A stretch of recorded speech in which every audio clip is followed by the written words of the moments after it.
आज के लेक्चर में हम पढ़ने वाले हैं force on charge particle in magnetic field.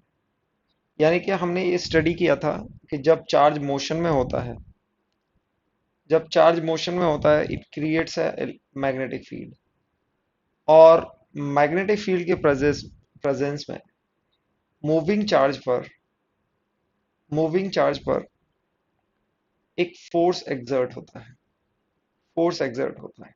यानी कि magnetic field only exert force on moving charge. अगर चार्ज रेस्ट पर होगा तो मैग्नेटिक फील्ड कोई फोर्स एक्सर्ट नहीं करेगा, और चार्ज अगर मूविंग होगा तो उस पर फोर्स एक्सर्ट हो करेगा। And that force is given by this formula. Force लिखी जाती है Q into V cross B. V cross B, this is the cross product, vector cross product of V vector and magnetic field vector. So Q is the charge. So force, you can see कि force आपकी proportional है charge के। यानी कि charge increase होगा, आपकी force increase हो जाएगी। Force is always proportional to V, यानी कि फास्ट मूविंग पर ज्यादा फोर्स होगी, और force is also proportional to B. ठीक है। और आप अगर क्रॉस प्रोडक्ट पे देखना चाहें, लेट से आपका वेलोसिटी इस एक्सिस में out of the plane and this is the velocity magnetic field vector. उसके बाद अगर फोर्स को आप वेक्टर फॉर्म में निकालना चाहें और यू आर अज्यूमिंग कि यहाँ पर पॉजिटिव चार्ज है which is moving along the velocity vector direction. Okay, तो यहाँ पर आप फोर्स निकालने जाएंगे तो आप क्या करेंगे, V cross B into Q. तो वी क्रॉस बी का आप राइट हैंड थंब रूल से क्रॉस प्रोडक्ट के लिए राइट हैंड थंब रूल देखते हैं, तो यहाँ पर आप वी के डायरेक्शन में फिंगर करेंगे, उनको कर्ल करेंगे बी के डायरेक्शन में, तो यू विल सी कि आपका थंब जो आएगा अपर डायरेक्शन में, यानी कि this will be the direction of force. तो जो v क्रॉस b की डायरेक्शन है that will be the direction of force.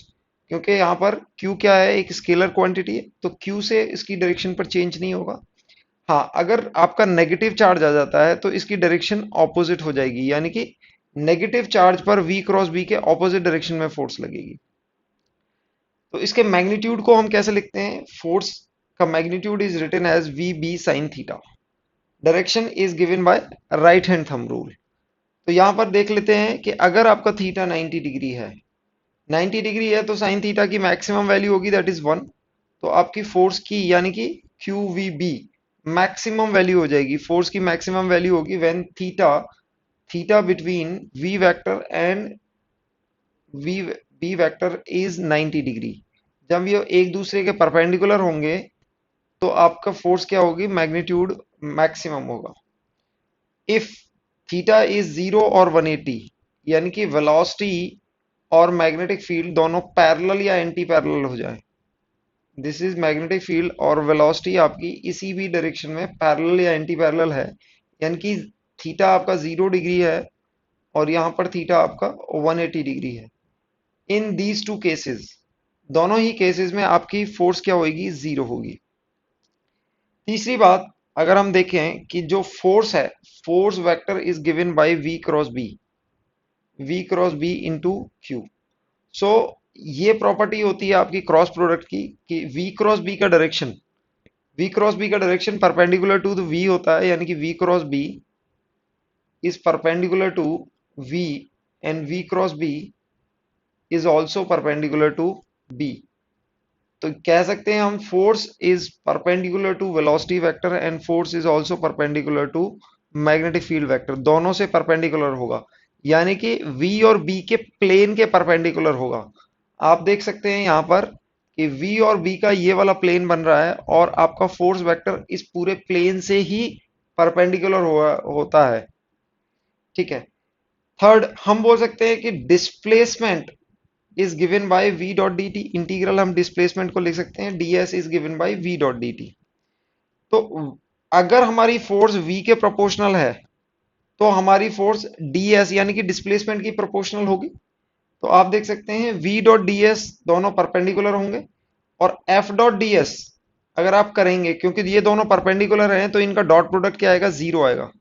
यानी कि work done by magnetic field force is zero.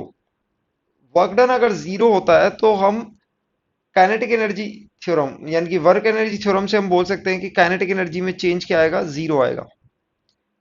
If work done is zero, then there is no change in kinetic energy. Kinetic energy initial equals to kinetic energy final.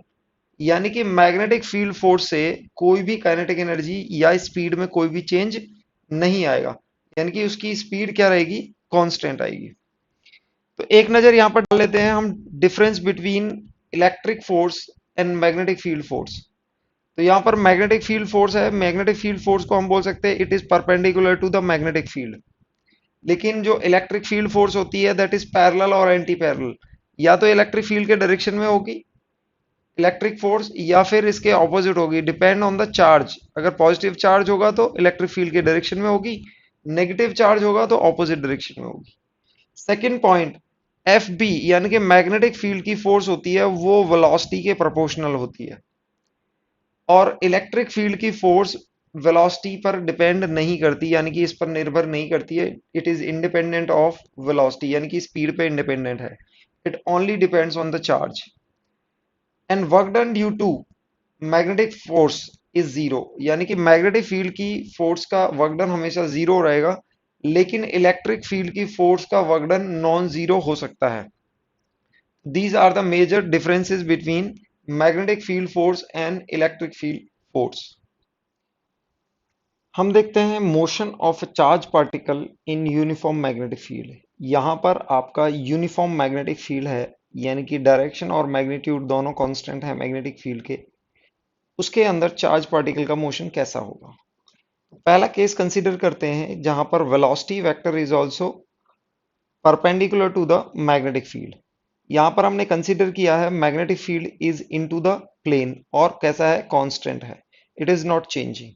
और अगर आपका velocity इस direction में है यानी कि charge आपका positive है, let's say you are considering Q as positive, positive charge है आपका, पॉजिटिव चार्ज है तो आप देखेंगे ये वेलोसिटी वेक्टर हो जाएगा आपका, और बी वेक्टर आपका अंदर की तरफ है, तो v क्रॉस बी करेंगे तो आपका फोर्स ऊपर की तरफ आ जाएगा। तो जैसे ही फोर्स इस डायरेक्शन में लगेगा और इधर वेलोसिटी है, वेलोसिटी और फोर्स दोनों परपेंडिकुलर हुए, तो वेलोसिटी का ये सेंट्रीपिटल फोर्स की तरह काम करेगा और वेलोसिटी का डायरेक्शन चेंज हो जाएगा। तो जैसे ही थोड़ा सा आगे मूव करेगा वेलोसिटी का डायरेक्शन चेंज होगा, वेलोसिटी के डायरेक्शन चेंज होने के साथ साथ फोर्स का डायरेक्शन भी चेंज हो जाएगा, that will be always perpendicular to the velocity. फिर again it will work as a centripetal force और फिर से वेलोसिटी का डायरेक्शन चेंज होगा, फिर force again it will be perpendicular, यानी कि जैसे जैसे वेलोसिटी चेंज होती रहेगी फोर्स हमेशा परपेंडिकुलर रहेगा। एंड इन दिस वे जैसे जैसे वेलोसिटी आगे चेंज होगी हमेशा फोर्स परपेंडिकुलर रहेगा, तो इसको एक सर्कुलर मोशन देगा, यानी कि इसकी ट्रेजेक्टरी कैसी होगी, trajectory will be a circular motion. तो एक सर्कुलर मोशन ट्रेजेक्टरी होगी अगर आपका speed speed of the particle is constant, यानी कि स्पीड अगर कांस्टेंट है यानी कि और कोई फोर्स नहीं लग रहा है, सिर्फ मैग्नेटिक फोर्स है, तो speed due to the magnetic field can not be changed, यानी कि हमारा वर्क डन जीरो होता है तो स्पीड कांस्टेंट होती है। और पार्टिकल की इनिशियल स्पीड कुछ गिवन स्पीड थी v, तो with same speed it will move in a circular motion. Okay, so the path of the particle will be a circular path. अब हम बात कर लेते हैं कि इस सर्कुलर पाथ का रेडियस क्या होगा, यानी कि हम बोल सकते हैं centripetal force can be given as mv square by R and which is provided by the magnetic force. Centripetal force कौन प्रोवाइड कर रहा है, इसको मैग्नेटिक फील्ड फोर्स प्रोवाइड कर रहा है। ठीक है, तो यहां पर हमने देखा v और b दोनों परपेंडिकुलर हैं, so we can say v cross b का मैग्नीट्यूड क्या होगा, q into V B sine 90, because v is perpendicular to b। यहां पर साइन 90 हो जाएगा, साइन 90 की वैल्यू 1 हो जाएगी। You will get the formula mv square by R equal to Q V B. यहां से आप r निकालेंगे यानी कि ये v और v कैंसिल हो जाएगा, v और v कैंसिल हो जाएगा और आप r कैलकुलेट कर सकते हैं। यहां से you will calculate the radius of that curvature, जो भी सर्कल रहेगा उसका रेडियस हम लिख सकते हैं M V by Q B. M क्या है यहाँ पर, mass of the charge, v is the speed of charge, q is the charge and b is the strength of magnetic field. So आप देखेंगे न्यूमरेटर में एम वी यानी कि momentum का मैग्नीट्यूड है और यहाँ पर क्यू भी है। आप इसको ऐसे भी लिख सकते हैं, मास बाई चार्ज का ratio into velocity into B. तो ये चार्ज रेडियस की अगर हम बात करें तो रेडियस आप देख सकते हैं कि यहाँ पर वेलोसिटी के प्रोपोर्शनल होगा और inversely proportional to the magnetic field हो। तो यहाँ पर सपोज करो ये इसका सर्कुलर पाथ है और अगर आप इंक्रीज कर देते हो मैग्नेटिक फील्ड को तो इसका circular path with same speed छोटा हो जाएगा, रेडियस क्या हो जाएगा, छोटा हो जाएगा। If you increase the magnetic field the radius will decrease. But velocity के साथ क्या है कि वेलोसिटी के साथ अगर आप वेलोसिटी को इंक्रीज करते हो तो आपका आर क्या होगा, इंक्रीज हो जाएगा। और मैग्नेटिक फील्ड को डिक्रीज करने पर आपका आर इंक्रीज होगा और मैग्नेटिक फील्ड को इंक्रीज करने पर आर डिक्रीज होगा, यानी कि it is proportional to V and inversely proportional to V. फिर देखते हैं हम टाइम पीरियड एंड फ्रीक्वेंसी। ये बहुत ही महत्वपूर्ण है, इसके ऊपर कई बार क्वेश्चन आते हैं। अगर हम टाइम पीरियड देखें पूरे सर्कुलर मोशन का टाइम पीरियड, यहां पर ये सर्कुलर मोशन था, इसका टाइम पीरियड अगर हम देखें तो टाइम पीरियड को हम लिख सकते हैं 2 पाई आर लेंथ का word by speed, total speed, ये आपको टाइम पीरियड लिख सकते हैं। तो आर को आप रिप्लेस करेंगे, आर का फॉर्मूला अभी हमने स्टडी किया, क्या था, M V by Q B. आप टाइम पीरियड को लिखेंगे 2 pi into M V by Q B, ये आपका आर हो गया और डिवाइड बाई वेलोसिटी। तो वेलोसिटी विल गेट कैंसिल्ड और आपके पास टाइम क्या आ जाएगा, 2 pi M by Q B. ये आपका टाइम आ जाएगा, ये आपका टाइम आ जाएगा। टाइम आप देखेंगे time is independent of velocity. Time कैसा है, इंडिपेंडेंट ऑफ वेलोसिटी। तो आप इस फॉर्मूले में भी देखेंगे time period is inversely proportional to the magnetic field, यानी कि अगर मैग्नेटिक फील्ड को इंक्रीज करते हो तो टाइम डिक्रीज हो जाएगा। टाइम डिक्रीज होने का मतलब है कि ये फास्ट कंप्लीट कर देगा, यानी कि time taken to complete one rotation will be lesser. बात करें हम फ्रीक्वेंसी को, frequency is defined as 1 by time period. तो 1 बाई टाइम पीरियड को हम देख सकते हैं, frequency is Q B by 2 pi M. And time and frequency both are independent of velocity and radius. ये रेडियस पे भी डिपेंड नहीं कर रहा है, क्योंकि आप जैसे आर बाई वी का रेशियो लेते हो तो यहाँ पर वी और वी कैंसिल हो जाता है। अब आर को वी के टर्म्स में डाल दें या वी को आर के टर्म्स में डाल दें तो आर बाई वी के रेशियो में ये दोनों कैंसिल हो जाते हैं। तो you will get time period as a function of M Q B, और फ्रीक्वेंसी भी इन्हीं में क्यू बी और एम में आती है, यानी कि 1 upon. So they both are independent of velocity and radius. तो फ्रीक्वेंसी ना तो रेडियस पे डिपेंड करता है और ना ही आपकी स्पीड पर डिपेंड करता है। Then we have already discuss, अगर आप फोर्स वेक्टर को Q into V cross B निकाल रहे हैं, और आपका चार्ज अगर नेगेटिव है, तो चार्ज अगर नेगेटिव है आप देखेंगे वेलोसिटी वेक्टर इधर है और बी इधर है, आप क्रॉस प्रोडक्ट करेंगे तो आपके ऊपर की तरफ आएगा। अगर चार्ज पॉजिटिव हुआ, इफ पॉजिटिव चार्ज, तो वी क्रॉस बी की डायरेक्शन में आएगा। अगर आपका चार्ज नेगेटिव है तो इस फोर्स का पूरी का direction negative of V cross B के डायरेक्शन में आएगा, यानी कि if V cross B is in on the upper side, तो अगर आपका इलेक्ट्रॉन है या नेगेटिव चार्ज है तो उस पर फोर्स कैसा आएगा, डाउनवर्ड साइड आएगा। तो आप इसका ध्यान रखें, कई बार क्वेश्चन में इलेक्ट्रॉन दिया जाता है, so you can get confused by the direction, क्योंकि इसमें पहली बात तो क्रॉस प्रोडक्ट इन्वॉल्व होता है, दूसरा अगर चार्ज नेगेटिव है तो ऑपोजिट डायरेक्शन में होगा, that is minus times V cross B, minus of Q इस डायरेक्शन में, यानी कि आपकी डायरेक्शन ऑपोजिट हो जाएगी वी क्रॉस बी से। Motion of charge in uniform magnetic field के ऊपर कुछ क्वेश्चंस हैं, प्रीवियस ईयर क्वेश्चंस देखते हैं। क्वेश्चन, आप पहला क्वेश्चन देखेंगे, इसमें दिया हुआ है charge particle moves through a magnetic field in direction perpendicular to it, यानी कि अभी वेलोसिटी वेक्टर और बी वेक्टर आपका दोनों का कांस्टेंट है, सॉरी परपेंडिकुलर है। तो यहां पर हमने बताया था कि फोर्स वेलोसिटी के परपेंडिकुलर लगेगा और कैसा होगा, एक सर्कुलर मोशन होगा। तो आप ऑप्शन देखें क्या कहें, speed of the particle remain unchange, तो ये हमने बोला था remain unchange. Direction of the particle remain unchange, direction change होता है यानी कि गलत है। Acceleration of the particle remain unchange, ये भी गलत है। एक्सेलरेशन इसका कांस्टेंट होगा, बट एक्सेलरेशन का डायरेक्शन कैसा होता है, centripetal acceleration is not constant acceleration because of its direction which is continuously changing through out. तो सेंट्रीपिटल एक्सेलरेशन को आप कांस्टेंट नहीं बोल सकते हैं बिकॉज कि उसका डायरेक्शन चेंज हो रहा है। Last is velocity remain unchange, तो स्पीड और वेलोसिटी में आप क्या देखेंगे कि वेलोसिटी डायरेक्शन वाइज चेंज हो रही है, तो उसकी वेलोसिटी तो चेंज हो रही है लेकिन स्पीड कांस्टेंट है। तो यहां पर आपका आंसर हो जाएगा फर्स्ट, यानी कि speed of the particle remains unchanged.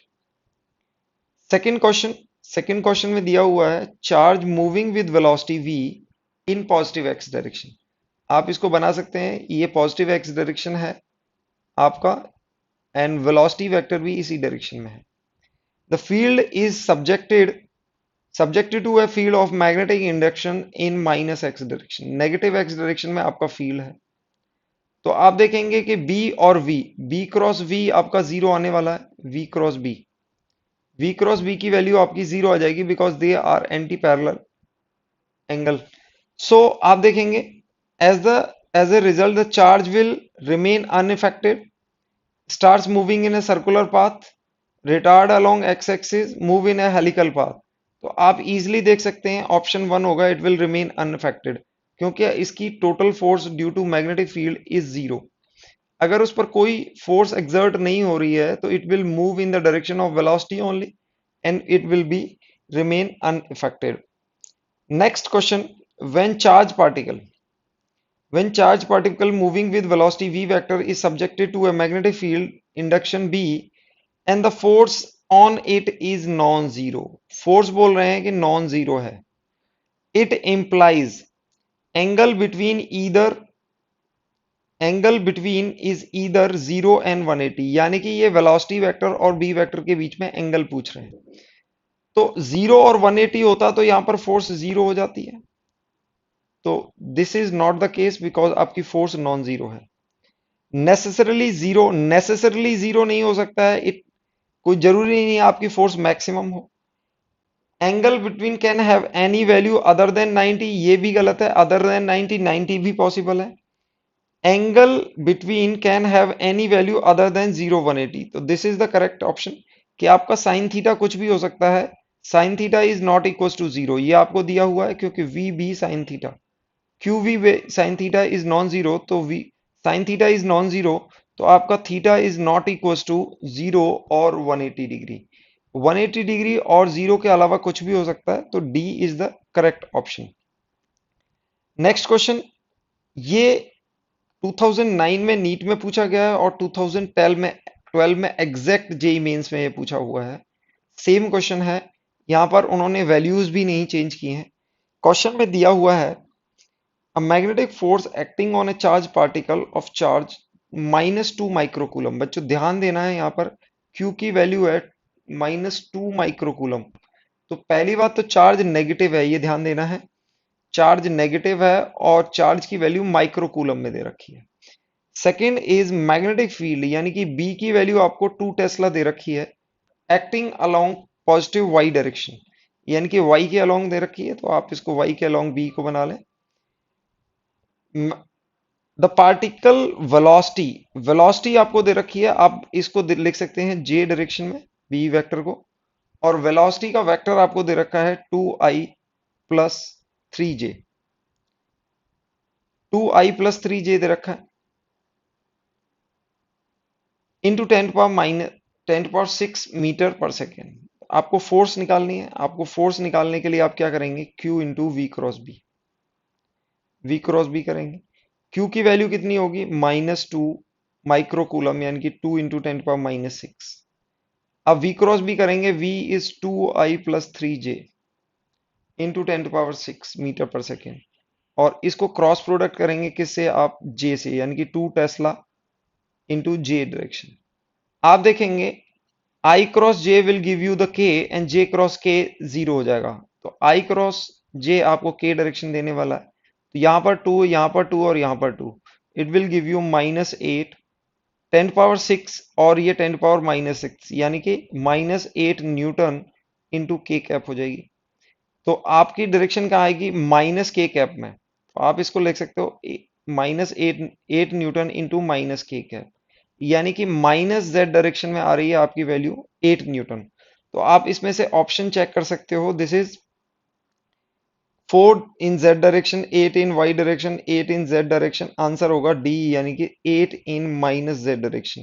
तो इस तरह से आप क्रॉस प्रोडक्ट से आप इसको फोर्स निकाल सकते हैं। नेक्स्ट क्वेश्चन में दिया हुआ है, a uniform magnetic field acts right angle to the direction of motion of electron, यानी कि वेलोसिटी और आपका मैग्नेटिक फील्ड दोनों परपेंडिकुलर डायरेक्शन में है।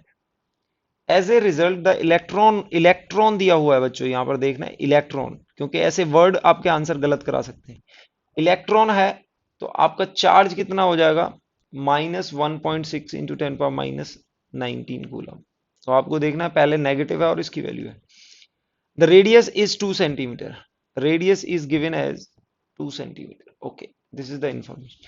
If the speed of electron is double then the radius of circular path, तो आप radius को लिखेंगे, this is m into V upon Q by B. इसके अलावा आप देखेंगे मास, चार्ज और मैग्नेटिक फील्ड में कोई चेंज नहीं किया गया है। तो I can say the radius is proportional to speed. If speed is double the radius is also double. आप बोल सकते हो R2 is proportional to V2, यानी कि R by R2 is equal to V by V2। अगर velocity double है तो इसको V2 को आप 2V लिख सकते हो, विच विल बी 1/2। इस तरह से आप R2 की वैल्यू निकालेंगे, दिस विल बी 2R। तो आपको R2 की वैल्यू 2R मिल जाएगी, और R दे रखा है आपको 2 सेंटीमीटर। तो आपको स्पीड डबल करने से रेडियस भी डबल हो जाएगा, यानी कि क्या हो जाएगा आपका 4 सेंटीमीटर। नेक्स्ट क्वेश्चन दे रखा है ड्यूट्रॉन। ड्यूट्रॉन बच्चों क्या होता है? Deuteron is isotope of hydrogen, जहां पर उसका मास होता है 2 और चार्ज होता है 1, और यहां पर ड्यूट्रॉन काइनेटिक एनर्जी, यानी कि उस पर +1 चार्ज होगा और उसका मास होगा 2। काइनेटिक एनर्जी दे रखी है आपको, the kinetic energy is equal to 15 kilo electron volt. ये 15 किलो इलेक्ट्रॉन वोल्ट हो जाए। Describing the radius is given as half metre, 0.5 metre आपको रेडियस दे रखा है। The plane is perpendicular to the magnetic field, the kinetic energy of proton that describes a circular orbit of 0 point in the same plane. अब ये बोल रहे हैं कि एक प्रोटॉन है, प्रोटॉन इज हाइड्रोजन न्यूक्लियस जिसका मास होगा 1 एंड रेडियस इज सेम, तो इसकी काइनेटिक एनर्जी कितनी होगी? ठीक है, काइनेटिक एनर्जी हमने निकाली। तो पहले हम रेडियस का रिलेशन निकालते हैं काइनेटिक एनर्जी से। तो आपको पता है कि दिस इज मोमेंटम का मैग्नीट्यूड ओवर क्यू बी, इस तरह से, यानी कि M V over Q B. तो बच्चों हम मोमेंटम को लिख सकते हैं, it is equal to 2m into kinetic energy का रूट, क्योंकि आपकी काइनेटिक एनर्जी होती है, kinetic energy is written as half M V square, और momentum is written as m into V. आप इसको काइनेटिक एनर्जी को टू एम से मल्टीप्लाई करोगे और रूट करोगे तो आपको ये रिलेशन मिल जाएगा। ये रिलेशन मिलने के बाद आप बोल सकते हैं कि रेडियस इज √2m इंटू के का रूट। ये बोल सकते हैं k is stands for kinetic energy by Q B. आप ये देख सकते हैं। तो यहां पर आप देखेंगे कि मास एक दूसरे का डबल है, या ड्यूट्रेन का मास डबल है, मैग्नेटिक फील्ड में कोई चेंज नहीं आया, चार्ज दोनों का सेम है, चार्ज इज सेम। तो आप बोल सकते हो रेडियस दोनों का सेम है। आई can say R1 equals to √of 2m into K1। R2 ratio अगर हम लें तो √2m बाई के। अब रेडियस भी इन्होंने इक्वल दे रखा है, रेडियस इक्वल है, तो हम बोल सकते हैं ये रूट भी इक्वल होगा। रूट इक्वल है, you can say m1 into K one equals to m2 into K two. इसका मास दे रखा है twice, twice that of proton, यानी कि this is m1 is twice of m2। और kinetic energy I suppose 5 kilo electron volt दे रखी है, m2 का मास m2 होगा और ये आपकी k2। तो आप यहां से देखेंगे k2 की वैल्यू, k2 यानी कि काइनेटिक एनर्जी ऑफ प्रोटॉन मिलेगी आपको 100 किलो इलेक्ट्रॉन वोल्ट। प्रोटॉन की एनर्जी थी 50 किलो इलेक्ट्रॉन वोल्ट और उसको डबल कर देंगे ट्वाइस ऑफ दैट, यानी कि 2 टाइम्स m2 से m2 कैंसिल हो जाएगा, k2 is twice of 50 that is 100 kilo electron volt. Next question में दिया हुआ है 10 इलेक्ट्रॉन वोल्ट इलेक्ट्रॉन, यानी कि ये एनर्जी है इलेक्ट्रॉन की, is circulating in a plane at right angle to the uniform field of magnetic induction of 10 power minus 4 Weber per meter square equals to 1 Gauss. The orbital radius of electron, यानी कि इस electron का orbital radius, information दी हुई है कि उसकी energy is given as 10 electron volt. 10 electron volt को हम लिख सकते हैं 10 into 1.6 into 10 power minus 19 joules, इस तरह से लिख सकते हैं। इलेक्ट्रॉन वोल्ट को इंटू 1 वोल्ट हम ऐसे लिख सकते हैं। उसके बाद मैग्नेटिक फील्ड हमें दिया हुआ है 10 power minus 4 weber weber per metre square, और इसी को हम 10 पावर माइनस 4 एसआई यूनिट में टेस्ला भी दिया हुआ है, इसी को इन्होंने 1.0 गॉस भी बोला हुआ है। Okay, so SI unit is tesla, will take the SI unit. अब रेडियस पूछा हुआ है, तो रेडियस का फॉर्मूला हम लिखते हैं M V by Q B. M V क्या है, मोमेंटम। हम एम वी को लिख सकते हैं kinetic 2 times of 2m into kinetic energy का रूट, ये लिख सकते हैं। तो kinetic energy is equal to the energy of the particle that is 2m, और काइनेटिक एनर्जी को हम लिख सकते हैं m is the mass of electron, mass of electron that is 9.1 into 10 power minus 31 kg, ऐसा ही यूनिट में आएगा। तो आप 2m इंटू काइनेटिक एनर्जी को लिख सकते हैं 1.6 इंटू 10 पावर माइनस 19 जूल, इस तरह से लिख सकते हैं। और इसका रूट लेने वाले हैं कि पावर हाफ। तो फाइनली आप r को लिखने वाले हैं, r can be written as root of 2mv, यानी कि 2m, kinetic energy is 10 into 1.6 10 power minus 19 coulomb, यानी कि जूल्स में आ जाएगी, divide by Q B. Q क्या होगा, ई, यानी कि ई की वैल्यू अपने पास क्या है 1.6 इंटू 10 पावर माइनस 19 कूलम, ये होगी, इंटू बी, बी की वैल्यू अपने के पास 10 पावर माइनस 4 है। आप इसको कैलकुलेट करेंगे, यानी कि बी आपके पास रह जाएगा, ई को अगर रूट के अंदर जाएंगे तो ई स्क्वायर बनेगा 2m इंटू 10, ई को आप करेंगे 1.6 इंटू 10 पावर माइनस 19, इसका होल स्क्वायर रहेगा, और न्यूमिनेटर में है 1.6 इंटू 10 पावर माइनस 19, ये है आपके पास। आप इस होल स्क्वायर को कैंसिल कर देंगे, इससे ये कैंसिल हो जाएगा। m की वैल्यू 9.31 रखेंगे और आपके पास आ जाएगा b की वैल्यू 10 पावर माइनस 4, और ये आएगा 1/10 पावर माइनस 4 टेस्ला। ओके, और यहां से आपके पास ये पावर आप देखेंगे m में 2 टाइम्स 9.1 इंटू 10 पावर माइनस 31, और डिनोमिनेटर में आएगा 1.6 इंटू 10 पावर माइनस 19। इसको कैलकुलेट करने के पास आपके पास आएगा 10.66 इंटू 10 पावर माइनस 2, ऐसा यूनिट में आएगा, यानी कि ये मीटर्स में आएगा। तो इसको आप अप्रोक्सली, यानी कि 2 डिजिट में अगर आप इसको राउंड ऑफ करें तो r will be 11, this is 10 power minus 2, you can write centimetre. तो इसमें थोड़ा सा कैलकुलेशन इन्वॉल्व है, आपको पेशेंटली कैलकुलेशन करनी होगी। क्वेश्चन में कंसेप्चुअल कुछ नहीं है, और आपका आंसर आ जाएगा 11 सेंटीमीटर। तो बहुत ही क्लोज ऑप्शन दे रखे हैं आपको, इसीलिए आपको कैलकुलेशन एक्यूरेटली करनी होगी। नेक्स्ट क्वेश्चन देखते हैं। नेक्स्ट क्वेश्चन में दिया हुआ है an electron having the mass m, kinetic energy E, enters in a uniform magnetic field B perpendicular its frequency. तो हम फ्रीक्वेंसी को हम लिख सकते हैं, frequency can be written as 2 mb qb by 2 pi m, 2 pi m।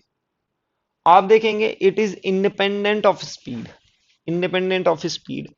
आपको यहां पर एनर्जी टर्म कहीं नहीं आएगा, energy can be written as half M V square, it is independent of speed.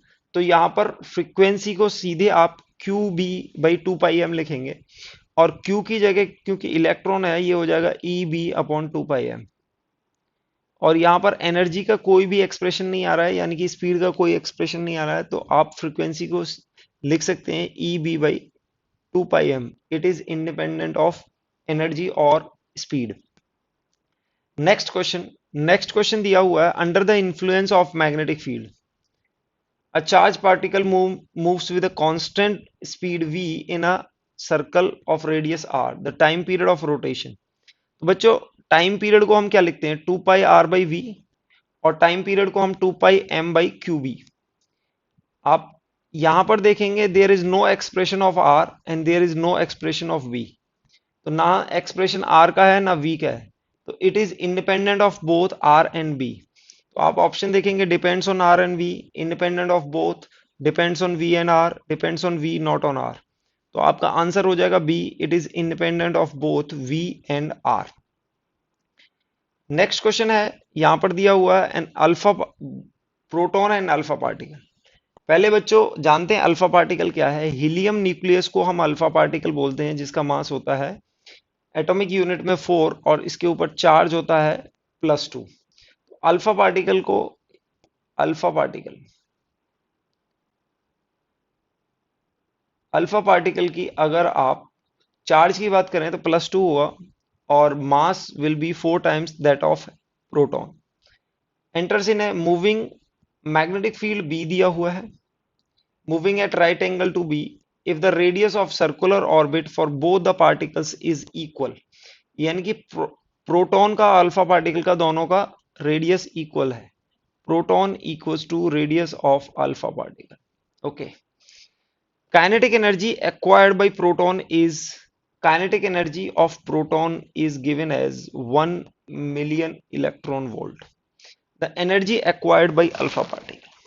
यानी कि रेडियस दोनों का दे रखा है, आपको एनर्जी के टर्म्स में लिखना है। Radius can be written as 2 times m into energy या kinetic energy upon Q B, और ये रूट ऐसे लिख सकते हैं। यानी कि हम दोनों का रेशियो कर सकते हैं, radius of proton by radius of alpha particle can be written as root of 2 times mass of proton kinetic energy of proton divided by charge of proton q of proton into b। इसमें आप divide करेंगे 2 times mass of alpha particle, energy of alpha particle and q of alpha particle into b। You will gate, यहां से ये cancel हो जाएगा, B B cancel हो जाएगा, 2 कैंसिल हो जाएगा, इन दोनों का ये सेम है। This is R P equal to R alpha.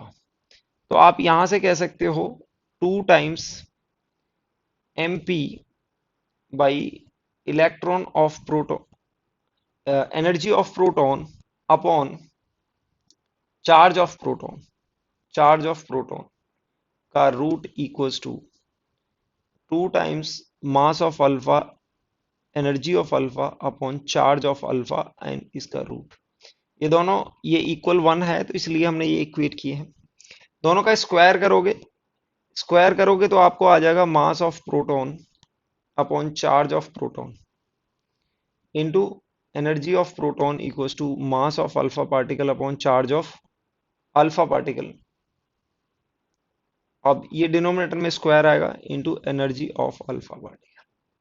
So mass of proton is, let's say, mp, energy of proton, mass of alpha particle को आप लिख सकते हो twice of, sorry, 4 times of mass of proton. और यहां पर charge of proton को आप 1 यूनिट मान सकते हैं, दैट इज क्यूपी और स्क्वायर। और चार्ज ऑफ अल्फा पार्टिकल को आप ट्वाइस ऑफ क्यूपी, इसको स्क्वायर करेंगे। तो यहां से देखेंगे आप, ये सब कुछ कैंसिल हो जाएगा, ये 4 आएगा और ये कैंसिल हो जाएगा 4 से। You will get energy of alpha particle is equal to energy of proton. यानी कि जितनी एनर्जी अल्फा पार्टिकल की है, अगर दोनों का रेडियस सेम है, if both have the radius of alpha particle equals to radius of proton, then you can say energy of proton equals to energy of alpha particle। बच्चों ये question कई बार थोड़ा सा चेंज होके आता रहा है। तो आप देखेंगे energy of proton equals to energy of alpha particle. Proton की 1 मिलियन इलेक्ट्रॉन वोल्ट है, तो अल्फा पार्टिकल की 1 मिलियन इलेक्ट्रॉन वोल्ट होगी। आपका आंसर हो जाएगा बी। नेक्स्ट क्वेश्चन में दिया हुआ है deuteron, deuteron and proton, again D2 plus 1 and proton 1 plus 1। दोनों का चार्ज सेम है, मास में both accelerated through same potential difference. Accelerated through same potential difference है, यानी कि energy of deuteron equals to energy of proton. दोनों की energy same होगी, यानी कि इलेक्ट्रॉन वोल्ट्स में इन दोनों की सेम एनर्जी होगी, क्योंकि इनका चार्ज सेम है। Energy will be E into V, and इसकी एनर्जी भी सेम पोटेंशियल है और चार्ज सेम है, तो दोनों का एनर्जी सेम होगी। Enters in a magnetic field in the direction perpendicular to the field of, if the neutron follows a path of radius r, assuming neutron proton mass nearly equal the radius of proton's path। यानी कि यहाँ पर ड्यूट्रॉन्स का path का radius आपको r दे रखा है, आपको कंपेयर करना है, यानी कि R D over R P ये निकालना है। तो आप क्या कह सकते हैं, एनर्जी है यानी कि 2 times mass of deuteron over energy of deuteron over charge of deuteron Q D into B. और यहां पर डिवाइड करेंगे 2 times mass of proton energy of proton Q of proton into B. Charge दोनों का same है, charge cancel हो जाएगा, ये कौन कैंसिल हो जाएगा, एनर्जी के सेम है, 2 2 कैंसिल हो जाएगा। यानी कि आप देखेंगे रेडियस ऑफ ड्यूटेरॉन और रेडियस ऑफ प्रोटॉन का रेशियो आएगा root of mass of deuteron और mass of proton, which will be equals to √2 over 1, यानी कि √2 आ जाएगा। रेडियस ऑफ प्रोटॉन आप देखेंगे that will B r by √2, radius of deuteron over √2। तो इस तरह से आ जाएगा आपका आंसर, और आपका आंसर होगा r बाई √2, यानी कि बी ऑप्शन। नेक्स्ट क्वेश्चन दिया हुआ है, नेक्स्ट क्वेश्चन में पूछा हुआ है proton, deuteron and alpha particle have the same kinetic energy moving in a circular trajectory of constant magnetic field. Radius of, यानी कि आपको रेडियस अरेंज करना है।